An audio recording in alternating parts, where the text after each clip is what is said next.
안녕하십니까. 하루의 경제 주식 마무리 경주마 이재훈입니다. 오늘 하루는 어떠셨습니까? FOMC 회의록발 훈풍으로 우리 주식 오르면서 마무리됐습니다. 이렇게 계속 가서 산타 랠리까지 갔으면 좋겠다, 이런 간절한 바람으로 오늘 시작해 보겠습니다. 자, 오늘 3명의 전문가와 함께합니다. 어서 오십시오. 네, 안녕하세요. 네, 반갑습니다. 데일리 이슈 2가지로 꼽아놨습니다. 뭐니 해도 오늘 계속 이 뉴스 들으셨을 겁니다. 한은이 금리를 인상했다. 0.25% 인상했다. 6회 연속 금리 인상이다. 이런 얘기인데 그 의미 좀 짚어주시죠. 예, 뭐 일단 지금 한은에서 오늘 베이비 스텝을 했는데 오늘 이제 증시를 보면서도 이제 그 생각을 많이 했습니다. 뭐 우리가 미국이 금리를 올리게 되면 굉장히 민감하게 반응을 하는데 솔직히 말하면 한은이 어떤 이런 액션을 할 때 관심이 없으신 투자자분들도 굉장히 많으실 것 같아요. 사실 이러한 부분들 때문에 우리나라 증시가 크게 흔들린 전례가 그동안은 별로 없다 보니까 뭐 그냥 그런가 보다라고 지나가시는 분들도 많으실 텐데, 이 내용들을 좀 보자면 일단 시장에서 예상을 하고 있던 컨센 그대로 베이비 스텝을 밟은 거고요. 말씀해 주신 대로 이제 6회 연속 금리 인상을 했는데, 이게 이제 3%대에 이제 들어와 있는 상황이지 않습니까? 지금 미국 같은 경우 보시면 우리가 이제 CPI 많이들 얘기를 하면서 7.7%, 7%대 이제 나오면서 언제 좀 꺾였다, 뭐 이런 이야기들을 많이 하는데, 우리나라 같은 경우는 지금 소비자 물가 상승률이 대략 한 5%대 중반 정도를 위치를 하고 있어요. 그래서 일단 목표치는 3%대 중반 정도로 잡고 예상치를 잡고 있더라고요. 그래서 이제 거기에 맞춰서 지금 금리의 전반적인 인상 속도를 저울질하고 있는 게 아닌가라는 생각을 하고 있고요. 그리고 그 내년 GDP 예상치도 지금 낮춰 잡았습니다. 그럼 그만큼 내년에 경기가 좀 둔화가 될 것이라는 부분들에 대해서 의견들이 좀 모아지고 있는 만큼 금리를 여기서 빅스텝이나 자이언트 스텝으로 올리기는 여러모로 부담스러운 자리였기 때문에 금일같이 베이비 스텝으로 일단 작은 폭의 이제 금리 인상으로 마무리가 된 게 아닌가, 뭐 이렇게 보고 있습니다. 네. 우리는 그래서 기준금리가 3.25%가 됐습니다. 그런데 12월에 이제 미국이 또 금리를 올리지 않겠습니까? 0.5% 생각을 하고 있는데 50bp를 올릴 것이다, 이렇게 예상들을 하고 있는데, 우리가 금리에 대해서 우리와 미국의 금리 차, 이 부분 걱정들을 많이 하던데, 네. 그 부분에 대한 우려는 없겠습니까? 사실 그 금리차 때문에 외화자본 유출이 네. 우려된다. 오늘 나온 얘기가 아니라 올해 내내 계속 나왔던 나왔죠. 얘기잖아요. 그래서 이번 구간에서는 금리 인상에서의 금리차가 나더라도 지금 당장 외국인들 자본이 유출되지 않았다는 점에 있어서 크게 우려할 부분은 없다, 이렇게 네. 좀 평가를 하고 싶고요. 또 하나는 한국은행이 금리가 올린 것은 결국은 미국하고의 금리 동조와 발맞추기 현상이죠. 그러니까 지금 시점에서 주목될 것은 한국은행이나 아니면 금리차가 아니라 실제로 미국이 우려했던 부분, 더 이상의 금리를 더 올려야 되는 거냐, 아니면 여기서 멈출 거냐거든요. 근데 지금 의사록이 발표되면서 나온 내용들 보면은 금리를 더 공격적으로 올린다는 얘기도 있습니다만, 점진적으로 완화될 수 있는 가능성, 이것에 좀 포커스를 맞추고 있기 때문에 향후의 금리 정책에 따라서 시장에 더 악재를 반영해보다는 점진적으로 좀 이겨내면서 극복하면서 자산 시장이 좀 안정화되는 상승을 좀 보여줄 수 있는 가능성이 더 높게 보여진다, 이렇게 좀 보여주고요. 다만 내년에 경기 침체 우려가 있다는 얘기들을 많이 하는데, 경기 침체 우려가 있다는 반전의 어떤 금리 정책도 나타날 수 있거든요. 그런 점에 있어서 지금 시점에서 금리 인하가 빠르게 나오거나 또는 경기 침체가 굉장히 빠르게 우려가 된다기보다는 지금 시점의 포커스에서 금리가 완화되고 있다는 건 투자 심리 회복에 좀 도움을 주고 있다는 점에 있어서 시장을 나쁘게는 좀 안 봤으면 좋겠다, 이렇게 말씀을 드리고 싶네요. 오늘 한은의 금리는 다들 뭐 0.25% 베이비 스텝을 예상을 했고 예상대로 됐습니다. 근데 요 얘기를 하면서 다들 내년 성장률 한번 유심히 봐야 된다, 이런 얘기를 했어요. 지금 1.7%가 나왔는데 네. 그 부분은 어떻게 생각을 해야 됩니까? 뭐 최근까지도 한 2%대 성장은 가능하겠지라고 싶었는데, 결국은 이제 미래가 조금 더 우리한테 가까워질수록 정확한 수치들이 조금 더 계산이 되는 것으로 보이고요. 뭐 미국도 마찬가지입니다. 미국도 최근 1, 2분기 GDP가 마이너스 나오다가 3분기가 살짝 플러스로 전환은 됐지만 4분기 때는 거의 똔똔이거나 네. 또 마이너스 난다는 얘기도 있거든요.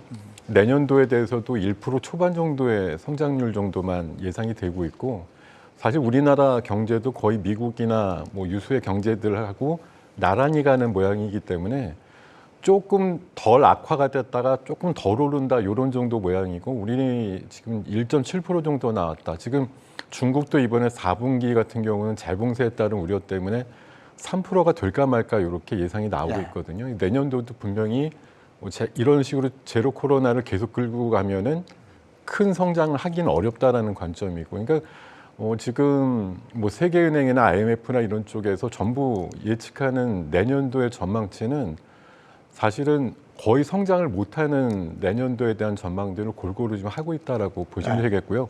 그 부분 때문에 사실 시장이 바닥은 쳤는지도 모르지만 내년도 적어도 이게 딥하게 경기 침체냐 아니면 아주 얕은 수준의 바이든이 가끔 얘기하는 얕은 수준의 경기 침체냐를 아직 모르기 때문에 시장이 확실히 바운딩을 해서 크게 올라가기가 약간은 주저되는 그런 상황이다라고 말씀드릴 수가 있겠습니다. 근데 이제 그 어떤 분들은 그러시더라고요. 아니 지금 기준금리가 3.25%가 됐는데 나는 지금 대출 6%짜리 쓰는데 왜 이렇게 차이가 나? 이렇게 얘기를 하는데 이 3.25%는 한은에서 시중은행에 돈을 빌려주는 거죠.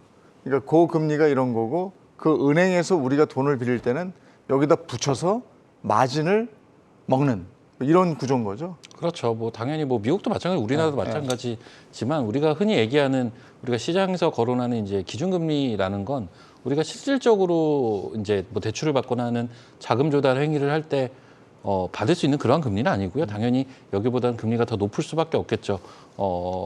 이 돈이 이동을 할 때마다 발생되는 그러한 부분들, 그러한 마진들이 있기 때문에 그건 어쩔 수가 없는 부분이고 어쨌든 간에 글쎄요, 이제 저는 사실 체감을 좀 하고 있거든요. 금리가 많이 올랐다라는 걸. 실제적으로 이제 주택 관련된 그런 대출 때문에 대출금이 다 올랐는데. 네, 2배 올랐어요, 정확하게. 맞아요. 네. 정확하게 지금 2배 만기가 지나고 나서 네. 2배가 올랐기 때문에 그걸 체감을 하고 있는 사람 입장에선 빨리 이 사태가 마무리가 됐으면 좋겠네요. 그럼 이게 대부분이 다 대출하고 있기 때문에. 그렇죠, 그렇죠. 아이고 이제 그만 좀 올랐으면 좋겠다. 다들 마찬가지일 겁니다. 그리고 참 환율이요. 이제 환율 얘기 좀 할 텐데. 아니 또 떨어지면 또 이렇게 무섭게 떨어져요. 오늘 1,320원대 봤는데 마지막에 어떻게 끝났는지 모르겠는데 이 환율은 확실히 영향이 있잖아요. 그러니까 증시에서 여러 가지 투자 지표들이 있잖아요. 뭐 PBR도 있고 뭐 GDP도 있고 굉장히 많은데 환율 같은 경우는 수급에 영향을 많이 줍니다. 그래서 과거에 보면 환율이 정점에서 떨어졌을 때 시장이 대바닥 변곡의 시그널이 나타나는데 월봉상 흐름이죠. 지난달 대비해서 지금 한 13% 정도 하락했거든요. 네. 과거에 서브프라임 사태 이후부터죠. 그 서브프라임 사태 때도 한번 13% 월간 하락률이 네. 그리고 2011년도 신용 강등 소식 있을 때는 7% 정도씩 나왔는데 월간 하락률이 13% 정도 나왔다고 하면은 그동안의 과거의 어떤 환율의 추이를 봤을 때는 정점을 찍었다라고 표현할 수 있을 것 같아요. 그래서 지금 시점에서 환율이 가파르게 하락하는 것은 증시의 첫 번째 수급에 우호적이고 증시 바닥권에서 탈출할 수 있는 가능성을 엿볼 수 있다는 점. 두 번째는 금리 정책에서 먼저 민감하게 환율 트레이더들이 반영했다는 점이 있어서 저는 이 환율의 이번 하락은 굉장히 긍정적으로 투자자들이 좀 바라봤으면 좋겠다 이렇게 말씀드리겠고 반등의 어떤 1,300원을 당장에 또 깨고 내려갈 거냐 뭐 이런 것은 이제 중요하진 않아요. 1,300원을 깨고 내려갔다가 다시 1,350원대까지 등락하는 과정이 있더라도 이번에 찍었던 1,450원대죠. 거기를 다시 한번 돌파하는 위기가 나타나지는 않을 것이다. 이렇게 좀 보이기 때문에 과거의 환율 차트를 지속적으로 여러분들이 참고하신다면 이번 11월 달에 월간 하락률은 아주 대폭락이었으니까 이 시점에서는 증시 변곡, 환율 고점 이렇게 좀 인식을 해보셔도 좋을 것 같습니다. 근데 너무 급하게 오르는 것도 안 좋지만 너무 급하게 떨어지는 것도 경제 전반에는 좀 안 좋은 사인이 될 수는 있는 거 아닙니까? 뭐 말 그대로 흔히 말해서 추세에 대해서 순응한다 이런 건 있지만 이제 흔히 말해서 방향성은 괜찮은데 속도의 문제를 많이 얘기합니다. 뭐 환율도 마찬가지고 주가라든가 지수 같은 경우도 마찬가지거든요. 너무 급하면 그 효과라는 게 장기 지속이라기보다는 단기에 영향을 팍 주었다가 또 되반등이 나오는 현상들.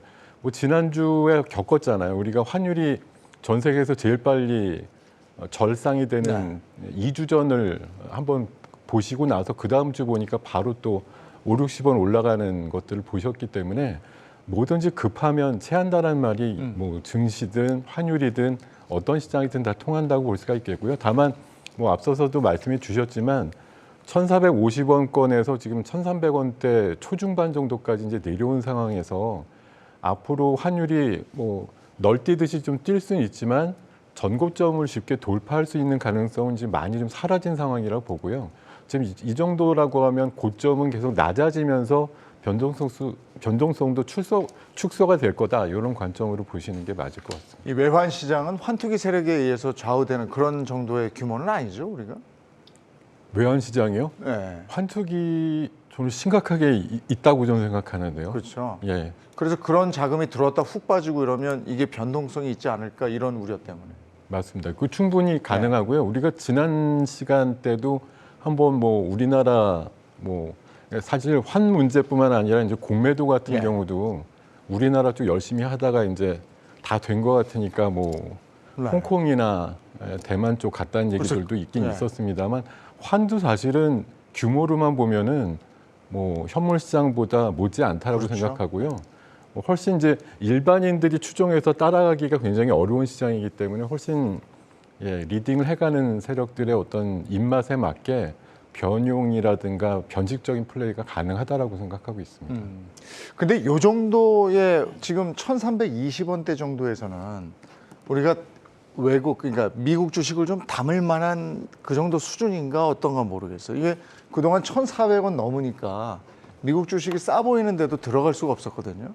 근데 1,300원, 1,320원 뭐 요 정도면 들어가도 되는 건지. 그러니까 이제 환 측면에서 말씀을 네, 하시는 것 같은데 네. 이건 좀 성향인 것 같아요. 저는 아무래도 한국 사람이 한국 주식 해야죠 라는 마인드를 갖고 있는 예. 사람이다 아, 보니까 그렇군요. 예. 지금 질문을 주신 건 이제 아무래도 이제 원달러 환율이 좀 많이 내려왔으니까 이 정도에서는 이제 미국 주식을 할 때 환 측면에서 메리트가 네. 있지 않느냐라는 있느냐? 질문을 하신 것 같아요. 네. 그렇다면 결국 환이 어떻게 움직일지를 고민해봐야 되는 건데 저는 그렇습니다. 지금 우리나라 그 원달러 환율이 올라오는 과정을 잘 보시면 주봉상 20주 라인을 한 번도 안 깼어요. 근데 이번에 강하게 깼거든요. 네. 그 자리가 1,360원대입니다. 그래서 저는 1,360원대 이상 가기는 좀 어렵다라고 보고 있고요. 안 그래도 얼마 전에 잠깐 반등했을 때 1,362원까지 올라갔었어요. 그리고 다시 20원대까지 내려와 있는데 상단을 그 정도로 두고 이제 하단을 어디까지 두느냐 정도의 지금 움직임이라고 보고 당분간 저는 박스권이라고 봅니다. 그래서 1,300 초반이라면 환 측면에서 미국 주식을 사는 메리트는 저는 좀 있다라고는 보는데 다만 미국 주식보다는 지금 한국 주식 너무 쌉니다. 저는 한국 주식을 하는 게 맞다라고 봅니다. 그리고 가더라도 한국 주식이 먼저 간다. 예, 한국 주식 해야죠. 한국 사람이. 예. 알겠습니다. 자, 여기까지 데일리 이슈였습니다.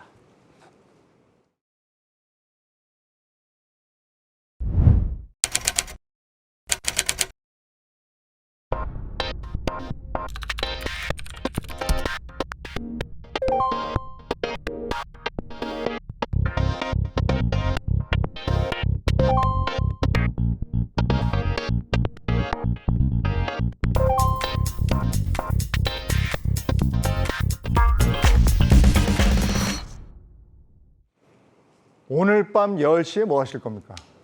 그걸 왜 하실 거예요? 당연히 축구 보지 이러실 텐데 우루과이하고 우리 축구가 있습니다.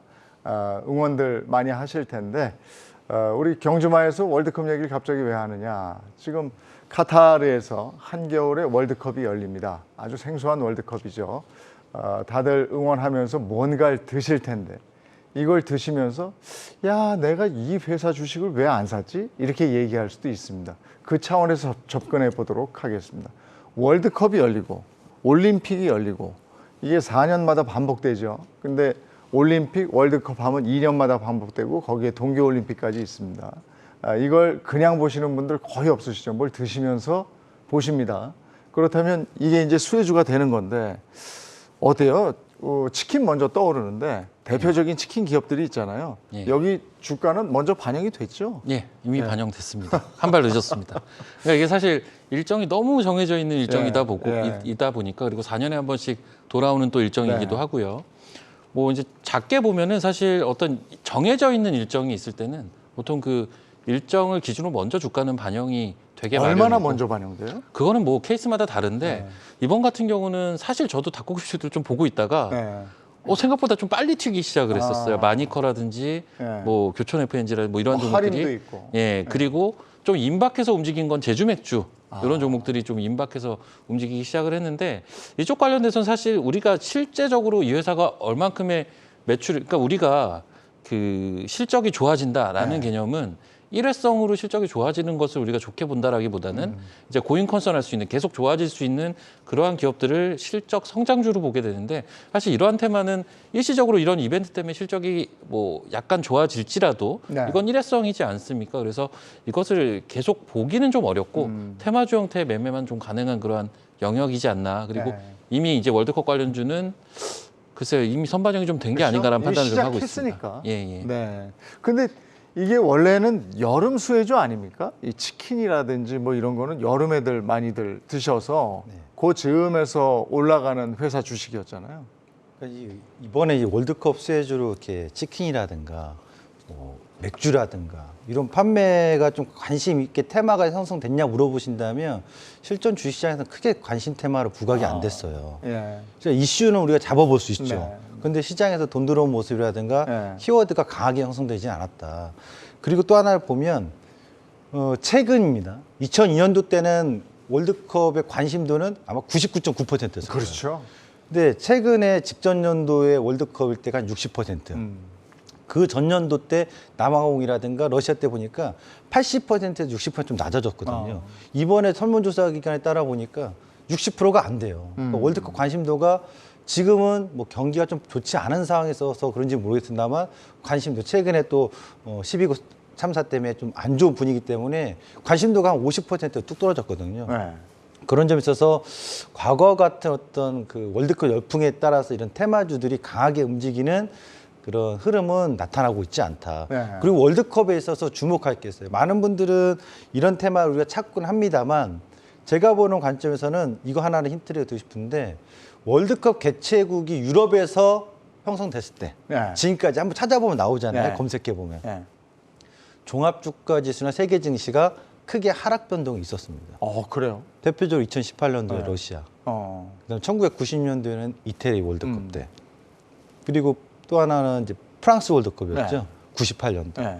그 해당 공교롭게도 유럽에서 개최국이 있을 때는 전 세계 증시가 하락 변동이 한 번씩 크게 있었습니다. 그것도 희한하네. 네, 지금까지 한번 찾아보시면 네. 제가 이거 좀 알려드리는 건데 뭐 그런데 이번에 카타르잖아요. 네. 유럽이 개최국이 아니기 때문에 뭐 올해는 큰 영향 없을 거고 근데 벌써 받았기 때문에 하락을 아. 네, 올해는 불가피하게 전쟁에 따른 어떤 이슈 테마 때문에 하락이 불가피하게 네. 나왔기 때문에 유럽 개최국이 아님에도 좀 하락이 컸습니다만 한번 나중에 유럽 개최국 있는 해에는 네. 그런 하락 변동을 좀 한번 참고해 보시면 좋겠습니다. 네. 그래도 어쨌든 월드컵이나 올림픽은 그때 되면 하는 거니까 네.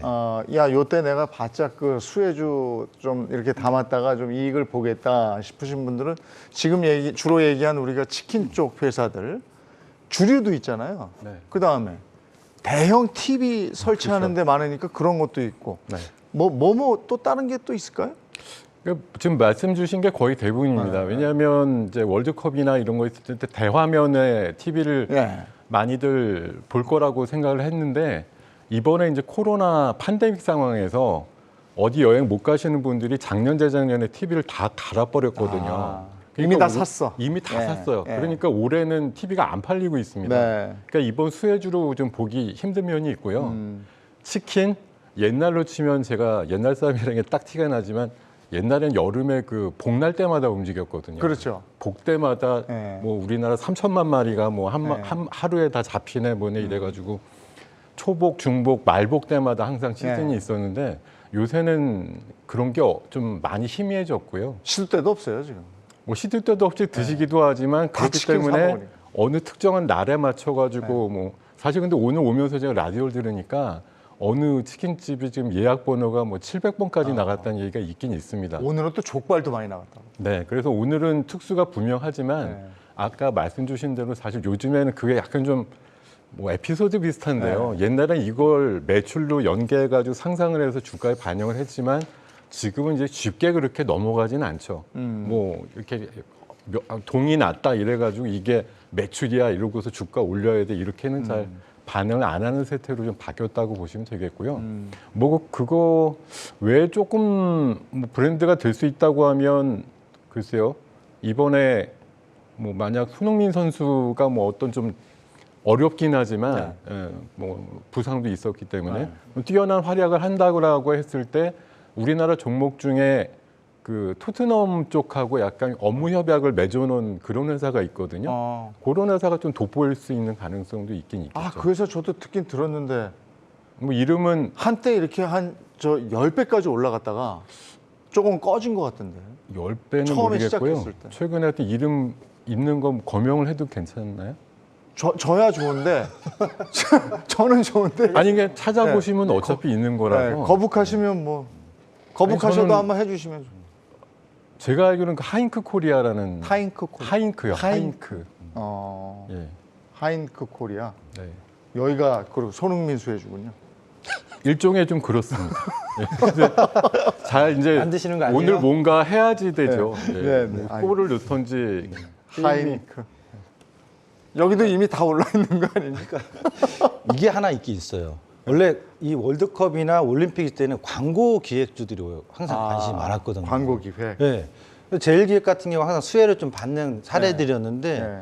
최근에는 그 광고도 그렇게 또 많이 지출하고 있지 않잖아요. 네. 그런 점에 있어서 큰 수혜가 안 되고 있고, 근데 시대가 하나 바뀐 것 같아요. 예전에 어쨌든 먹어야 되잖아요. 네. 지금도 먹긴 하는데 좀 달라진 게 요즘 보니까 TV 앞에서 가족들이 보겠었잖아요. 네. 예전에 아버지하고 같이 밤에 새벽에 일어나가지고. 네. 근데 지금은 핸드폰이나 태블릿 PC를 보더라고요. 어디서든 본다. 근데 그걸 보는 곳이 어디냐면 이번에 중계권 따는 데가 있잖아요. 카카오는 아니고 네이버하고 예. 아프리카 TV. 예. 그러니까 거기에 관련 그 기업들은 예. 중계권을 냈습니다만 그를 통해서 새로운 유저들의 유입을 확대시키면서 광고 수익을 또 올릴 수 있으니까 예. 이게 좀 놀라운 게 예전에 TV 앞에서만 축구를 보는 거 사는데 이제는 다 핸드폰 보고서 서로 친구들끼리 대화를 거기서 응원하고 있으니까 이런 거 본다면 오히려 중계권으로 딴 이런 기업 업체 네이버라든가 그러니까 네이버는 워낙 무겁기 때문에 이거 가지고 올라가진 않겠지만 뭐 아프리카 TV 같은 경우는 가능성 있는 이거 실질적으로 과거에 중계권을 따서 월드컵 중계할 때마다 아프리카 TV는 약 매출이 10% 정도가 상향됐던 적이 있었거든요. 그 기업을 좀 더 한번 관심 있게 볼 수도 있지 않을까. 아프리카 TV 주가는 반영이 좀 됐겠네요. 그러면. 최근에 조금씩 반영되고 오르고 있습니다. 네. 그리고 제주 맥주가 얼마 전에 상장하고 별로 안 올랐던 것 같은데 최근에 좀 반응하지 않았어요? 예, 실적이 아무래도 좀 부진합니다. 근데 이제 앞서서도 언급을 드렸지만 이게 실적이 꾸준하게 증가할 수 있는 그러한 소재, 그러한 이슈거리가 아니다 보니까 단순 테마주로 접근하는 수급들이 그나마 시장에 존재를 하고요. 당연히 그러다 보니 이제 맥주 관련된 종목 중에서는 제주 맥주가 아무래도 제일 좀 가볍다 보니까 네. 좀 타겟팅이 좀 된 것 같아요. 그래서 오늘은 좀 빠졌지만 최근에 좀 급등을 한번 했었거든요. 그래서 그러네요. 예, 그러한 모습들이 좀 연출이 된다라고 보고 있고 저도 앞서 말씀해주신 대로 그 뭐 하루 시작하는 그 종목은 네. 그러니까 그 생각은 좀 하고 있어요. 오늘 밤에 이제 우루과이와 우리나라가 이제 예. 결전을 벌이지 않습니까? 지금 최근에 보면 사우디아라비아가 아르헨티나를 이기고 네. 일본이 이변이에요. 독일을 이기고 네. 이제 우리나라 차례인데 네. 예. 우리도 이기겠죠. 우리도 이기겠죠. 네. 예. 계속 저는 이변이 나오고 그러니까 그 생각은 좀 하고 있어요. 이게 코로나 때문에 다들 좀 많이 좀 억눌려 있었잖아요. 네. 우리가 2002년 기억하면 어마어마했는데 대단했죠. 저도 그 당시에 난리가 아니었거든요. 근데 이게 오늘 게임이 어떻게 되느냐에 따라서 조금 여기에 대한 센티가 조금 바뀔 수도 있지 않을까 이런 생각은 좀 개인적으로 좀 하고 있습니다. 예. 네. 하여간 저 기대가 됩니다. 오늘 밤 10시가 기대가 됩니다. 이게 저 아프리카 TV 얘기하다 보니까 중국 OTT 시장이요. 우리 영화 하나 이렇게 중국에 상영이 됐는데 그걸 가지고 지금 여러 가지 얘기들이 막 부풀려져서 나오고 있습니다. 그게 우리 시장에서도 반응을 보이고 있는 것 같은데 근데 실질적으로 그 드라마 재벌집 막내 아들이라고 드라마 보십니까? 그럼요. 그거 보세요. 네, 한번 예. 봤습니다. 재밌어요, 그거? 정말 저는 개인적으로는 네. 신박한 발상이다 이런 생각이 들면서 바로 그 순간 이거 우영우 네. 2탄 가깝다 이렇게 판단이 들어서 네. 뭐 이게 지난주 금요일부터 3일씩 하거든요. 이게 네, 특이하게 주 3일 드라마라는 게 처음 시도된다고 저는 네. 알고 있는데 1, 2, 3의 반응이 좋았고 네. 뭐 시청률이 6% 시작해가지고 10.8%까지 올라가다 보니까 이번 주 월요일부터 이제 이슈몰이가 됐고 가격대도 한 25,000원대에서 오늘 상쳐가지고 37,000원까지 바로 올라버려서 주가의 흐름의 변동성이라든가 이런 것들은 정말 거의 그 얼마 전에 끝났던 이상한 변호사 우영우급의 어떤 A 스토리의 주가 모양을 많이 좀 답습하고 있다 이런 판단이 듭니다. 이거 만든 데가 레몽레인 아닙니까? 제작사는 레몽레인이고요. 네. 연계해서 움직이는 걸 보면 이제 레몽레인의 25% 주식을 갖고 있는 위즈윅 스튜디오라는 종목이 위즈윅. 또 같이 예. 움직이고 있고요. 오늘 같은 경우는 이게 웹툰 원작이에요. 웹툰에서 초대박이 나가지고 이게 드라마, 영화로 진출하는 것들이 네. 상당히 일반화되어 있는데 이 웹툰을 이제 제공한 데가 미스터블루라는 회사가 네. 있습니다. 그래서 어제도 오늘도 관련해서 좀 강세가 나왔던 면들이 있고요. 아까 이제 중국의 OTT 말씀하셨잖아요. 네. 사실 저는 보고서 조금 맨날 이제 기대감을 갖게는 만들지만 중국 OTT에서 방영됐다라는 그 영화 홍상수 감독의 강변호텔이라는 네. 영화인데 잘 모르더라고요. 솔직히 그런 영화 있는지도 몰랐습니다. 네. 저도. 그래서 제가 네이버를 찾아봤어요. 네. 관객 수가 6,900명이었던 영화더라고요. 2019년작인데요. 예. 이게 과연 중국에서 먹힐 것 같아서 올려놓은 건지. 근데 이제 시작했어 이런 걸로 가는 거 아닙니까? 아니, 저는 3월 달에도 그 옛날에 우리 2018년 작품 중에 드라마 중에 꽤 잘 됐던 드라마가 있습니다. 예. 밥 잘 사주는 예쁜 누나라는 네. 드라마가 그거 많이들 있었는데 봤죠. 많이 보셨죠? 그게 이제 4년 만에 중국에 진출이 됐거든요. 네. 그러니까 이게 우리나라 그동안 한 4, 5년 동안에도 뭐 한알령 때문에 막혔던 이 사이에 드라마가 굉장히 많이 성공과 이런 것들을 많이 레코드로 심어놨지만 중국에서 지금 풀어준다고 하는 것들이 최소한 4, 5년 정도 지난 작품 쪽에서 예. 사상적인 어떤 검증이 별로 필요 없는 좀 애정물이라든가 이런 것들에 가까운 것들을 해주고 있기 때문에 이게 지금 사실 풀어주는 게 게임도 마찬가지 판호 열리는 것도 뭐 한 반년에 한 개 정도 해줄까 말까 이걸 가지고 이제 때마다 열리면 우리 시장에서는 막 흥분을 해요. 드디어 이번에는 진짜로 한알령이 풀리는구나 이런 거를 반복한 게 벌써 한 4, 5년 됐어요. 네, 솔직히 기대만큼 많이 진출해 있지도 않고 판호가 풀린 것도 아니고 최신작들이 들어가서 신드롬을 일으키는 것도 아니고 오히려 막는 대신에 뭐 흔히 말해서 좀 비속어 비슷합니다만 야매라고 하죠. 네. 중국에서 불법 그 몰래 망을 통해 들여다보는 가지고 거죠. 지네들이 그냥 몰래 보는 것들이 성행하고 그러면서 우리는 피해 보고 네. 이런 면들이 솔직히 더 많은 것 같습니다. 예. 근데 이제 그렇게라도 우리 컨텐츠가 아까 이제 그런 표현을 해주셨습니다만은 몰래라도 보면 거기서 하는 것들을 따라하는 파생 상품들이 또 있단 말이에요. 아니면 그 배우들이 들었던 뭐 가방이라든지 아니면 그 옷이라든지 아니면은 저 사람은 주로 어디서 화장을 한대라든지 그런 것들도 따라서 올라가지 않겠습니까? 그 컨텐츠 회사 말고 그 여타의 다른 파생 상품. 그렇죠. 광고 효과가 있는 거겠죠. 네. 근데 이거는 한알령 먼저 얘기해 싶은 건 한알령이 해제된다 안 된다 이게 포커스가 아니라 결국 지적재산권이에요. 아까 이제 불법 얘기하셨습니다만 중국인들이 과연 북한에서도 우리나라 드라마를 최신을 보는데 중국인들이 불법을 안 보고 있겠습니까? 보죠. 거의 다 보고 있단 말이에요. 그러니까 중국에서 정부에서 그 부분이 사실 문제가 있다고 보는 거예요. 네. 제가 보는 관점에서는 우리나라 이런 OTT나 K 콘텐츠들이 더 주가가 더 성장을 하고 실적의 매출이 반영이 될 수 있는 것을 중국에서는 사실 불법에 대해서 지금 제재를 안 하고 있잖아요. 네. 그러니까 이런 부분에서 문제가 있기 때문에 한알령이 해제되냐 안 되냐 이거는 큰 의미가 없다. 그리고 또 하나는 향후에 이런 부분에 있어서 직접재산권에 대한 보호가 된다면 국내 콘텐츠들에 있어서 중국인들 여전히 관심도가 높기 때문에 실적 성장이 좀 가파르게 더 이루어질 수 있으니까 그 관심이 나타난 시점이 언제냐 당국에서 나서줘야 되는 거. 네.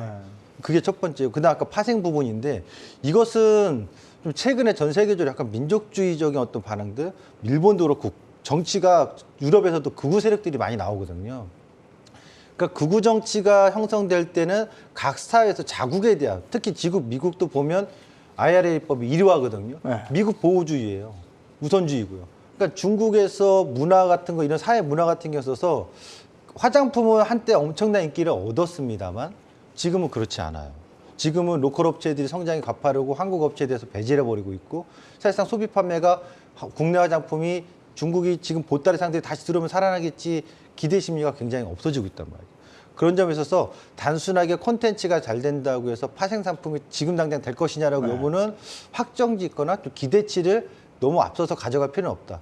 오히려 갖는 것은 이 K 콘텐츠가 제대로 된 값어치도 평가를 받을 수 있는 이 직접 생산권에 대해서 어느 시점에서 중국이 나서서 보호해 주느냐 이 부분이 더 중요하다고 좀 보여집니다. 근데 어쨌든 중국 OTT 관련해서 수혜주들이 들썩거리는데 스튜디오 산타크로스요? 여기 이런 회사가 있던 모양인데 여기도 반응을 좀 보인다 싶었는데 또 별로 주가에 반영이 안 돼요. 이유는 뭐예요? 왜 하필 제일 좀 별로인 스튜디오 산타클로스를 아니 이 얘기가 있길래 예. 여기는 별로입니까? 예, 그 예전에 보면 중국 소비라는 테마가 이제 화랑이던 시절이 있어요, 몇 년 전에. 그래서 뭐 면세 사업이라든지 이런 중국 쪽에 진출하는 기업들이 굉장히 많았는데 그 당시 그랬던 기업 중에 하나 중국 자본이 들어왔던 기업이고요. 최근에 제가 알기로는 요 무증 이슈가 좀 있었고 그래서 이제 관련된 섹터가 움직이기 전날 아마 급등을 했을 거고 오히려 다음날 급락을 했습니다. 다 그래요? 관련주들은 올라가는데 그래서 그러니까 이런 걸 잘 봐야 되는데. 예, 이 종목 같은 경우는 저 미디어 콘텐츠 섹터의 종목으로 보기는 조금은 좀 난해한 그렇습니까? 예, 그러한 개별주 성격으로 아니 좀 봐야 그래도 될것 또 같고. 일주일이 지금 20.38%가 올랐는데. 저게 이제 무상증자 이슈 때문에 그래요? 미디어 콘텐츠 쪽에 그 사람들의 관심이 옮겨 붙기 전에 예. 이미 좀 급등을 했었어요. 그리고 오히려 관심이 있을 때는 오히려 하락을 하는 그러한 모습을 보였기 때문에 그 섹터의 움직임보다는 개별주로서의 움직임이 조금 더 강한 그런 종목이다. 뭐 이렇게 봐야 될 것 같습니다. 네. 그러면 나도 콘텐츠 주식 하나 담아봐야지 하는 분들 재벌집 막내 아들 내가 재밌게 보고 있으니까 여기와 관련 있는 위즈빅하고 레몽레인 둘 중에 하나를 담아야지 이러는 분들이 있으면 어떻습니까? 위즈빅하고 레몽레인 뭘 담으면 좋을까요? 자, 레몽레인 오늘 상한가인데 어떻게 삽니까? 예, 못 사는 거죠. 사실 레몽레인이 지금 시가총액이 한 2,200억 정도더라고요. 레몽레인의 24년, 그러니까 2년 후에 영업이 계산치가 대략 100억대 초반이에요. 네.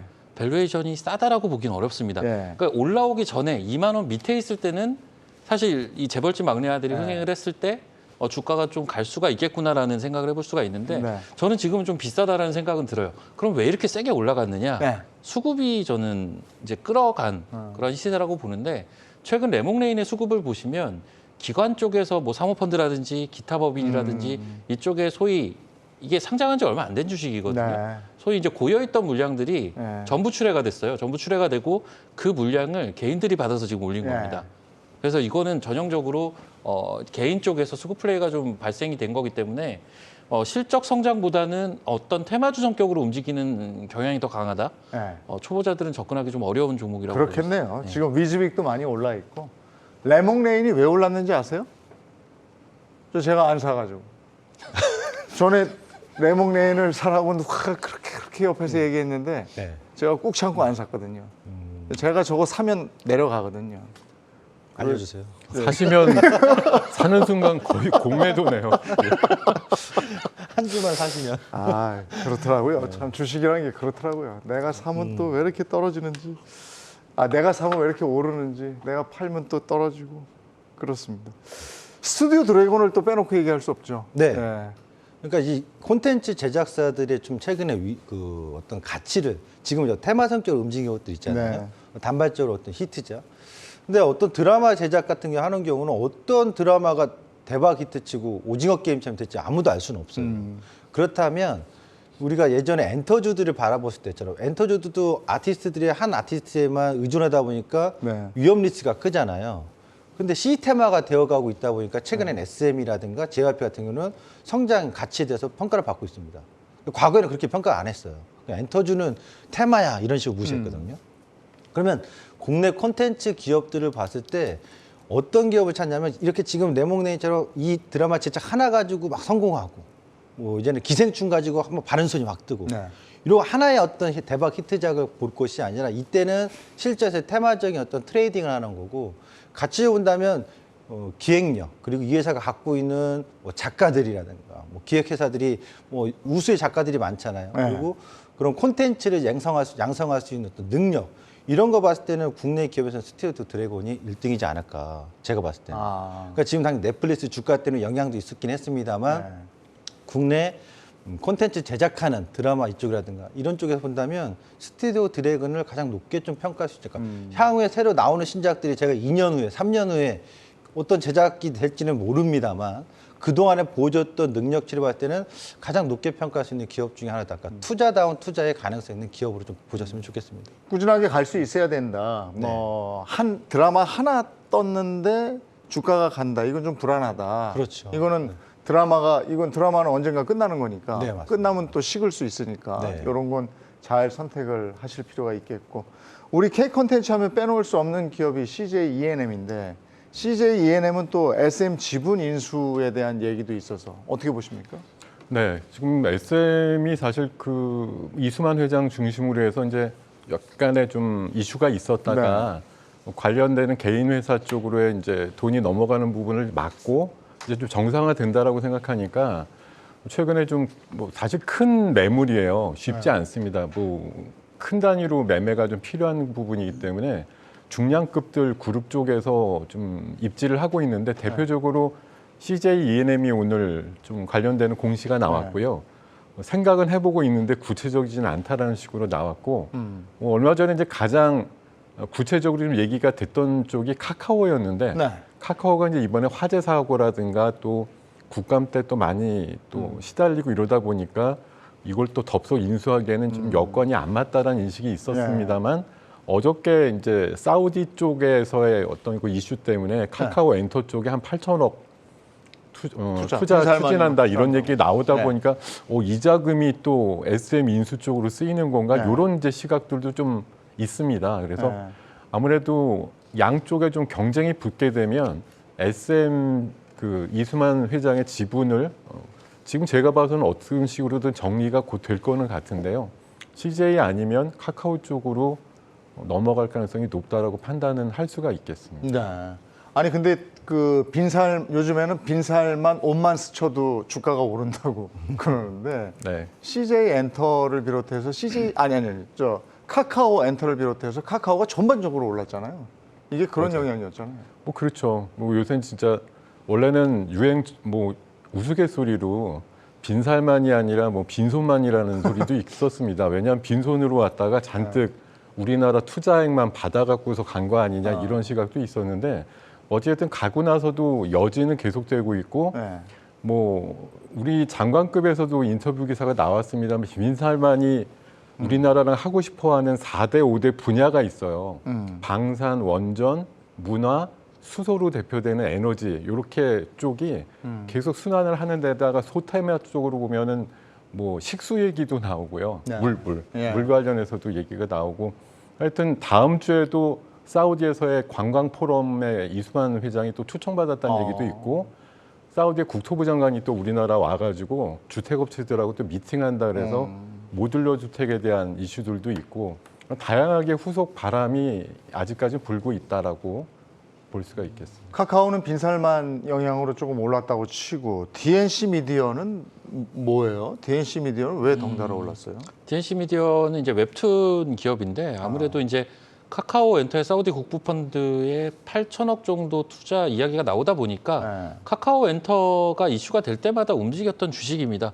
카카오 엔터가 지분 관계가 좀 있는 그러한 업체고요. 카카오 엔터가 DNC 미디어의 지분을 가지고 있다. 뭐 이렇게 보시면 될 것 같아요. 그래서 이제 좀 급등이 있었고 심지어 이 종목만 움직인 게 아니라 아예 웹툰 기업들이 전부 올라가는 기현상도 좀 있었습니다. 그래서 최근에 보면 이제 뭐 아까도 잠깐 축구 얘기도 나왔지만 빈살만 이거 뭐라고 불러야 되지? 빈살만 씨라고 해야 돼? 왕세자.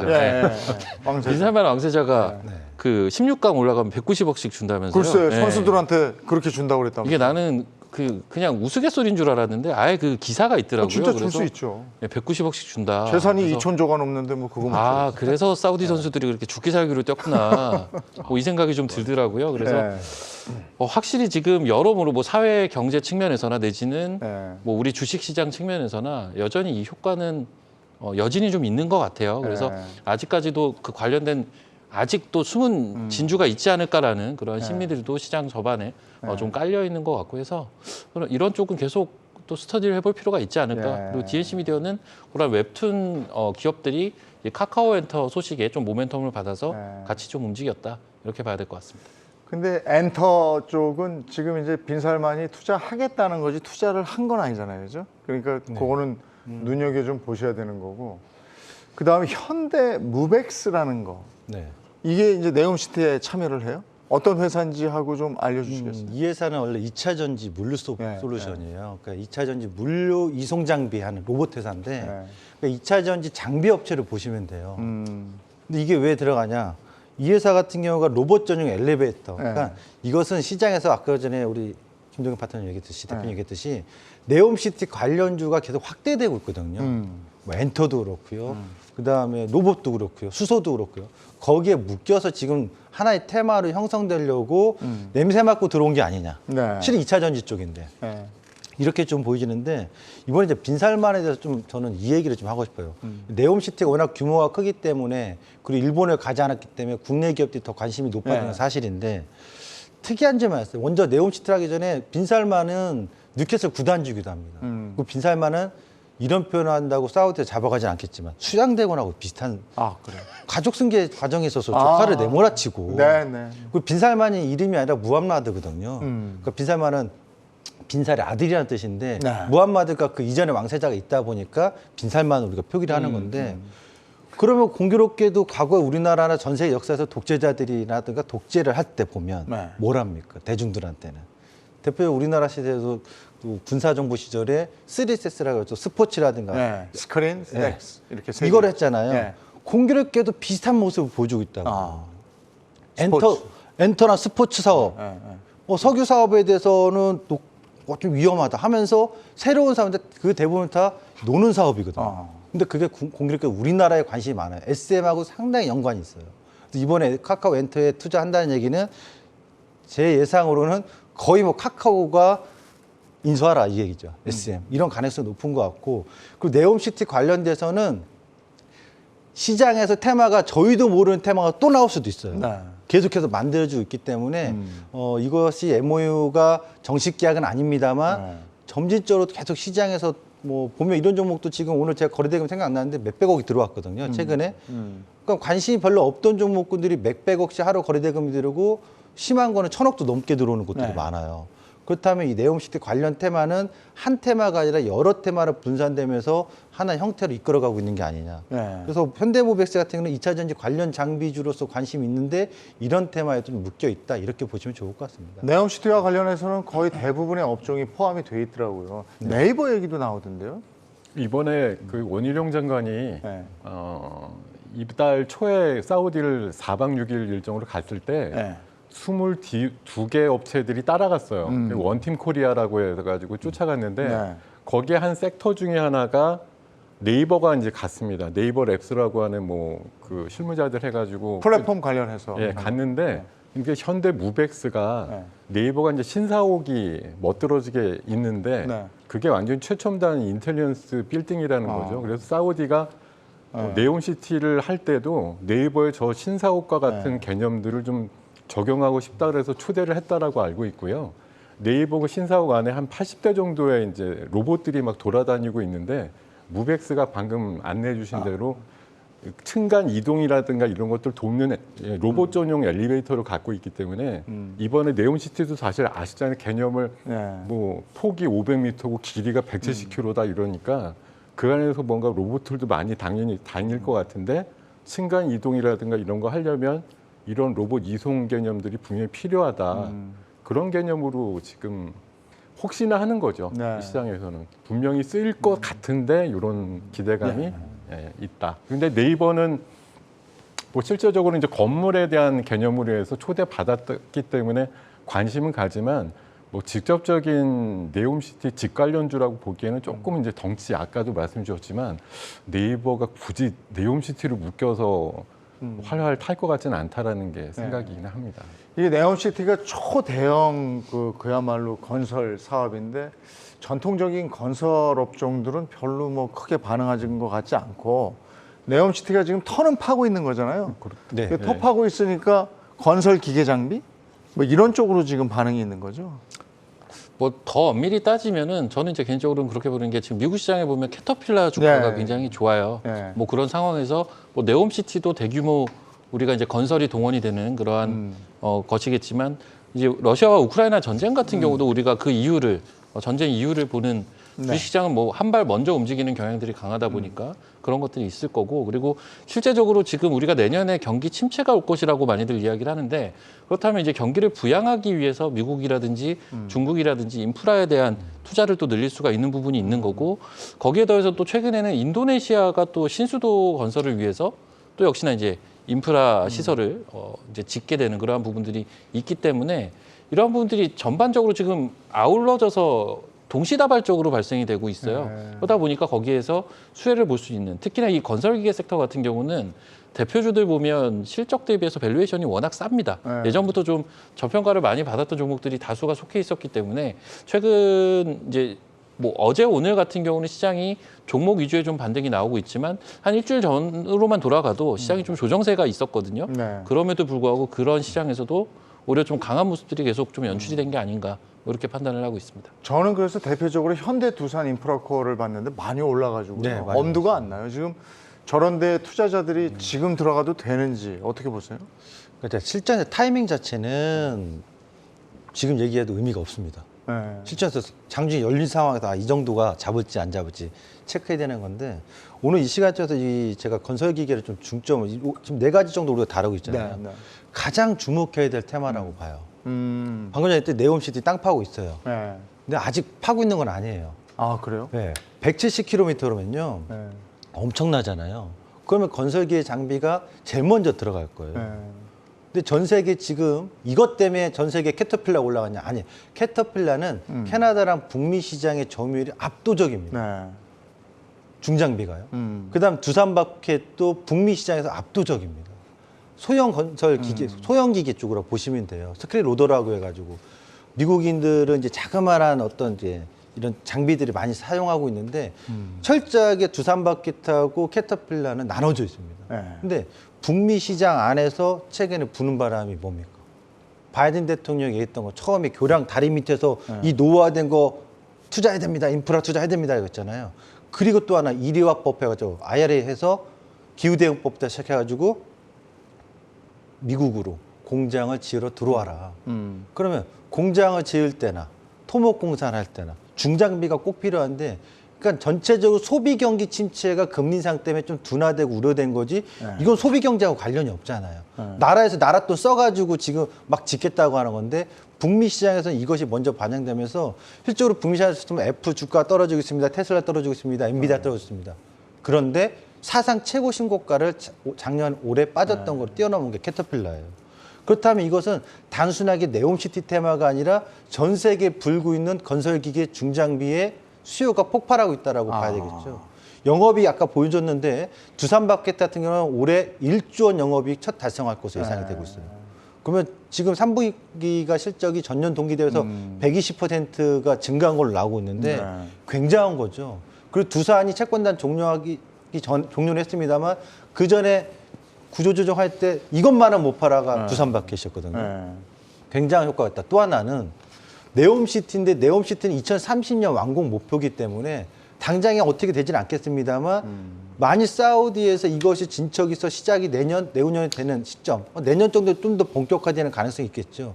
그럴 경우에 토목공사에 들어갈 때 뭐 불도저라든가 포크레인이든가 불사기 이런 것들에 대한 수요가 더 기대 심리가 나오면서 생산량은 한정돼 있는데 이게 지금 네옴시티뿐이 아니고 미국, 중국의 그렇죠. 대규모 인프라 투자도 있는 것이고 또 그거 있잖아요. 우크라이나 재건 사업도 맞습니다. 있는 것이고 그래서 지금 무엇보다도 이 중장비 관련해서 적극적으로 추천을 해 주셨습니다.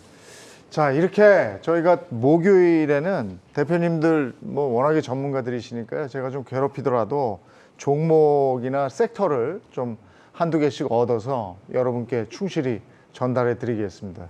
종목이나 섹터에 목마르신 분들은 목요일 날 경주말을 꼭 같이 해 주시면 제가 한두 개 종목이라도 대표님들 입에서 나오게끔 그렇게 하도록 하겠습니다. 이번 주는 여기까지 달리고요. 저희는 또 다음 주 월요일 장 끝나고 오겠습니다. 다음 주도 좀 잘 달려줘서 제발 좀 산타랠리가 왔으면 하는 바람으로 오늘 마무리합니다. 경주마는 늘 여러분과 함께합니다. 고맙습니다.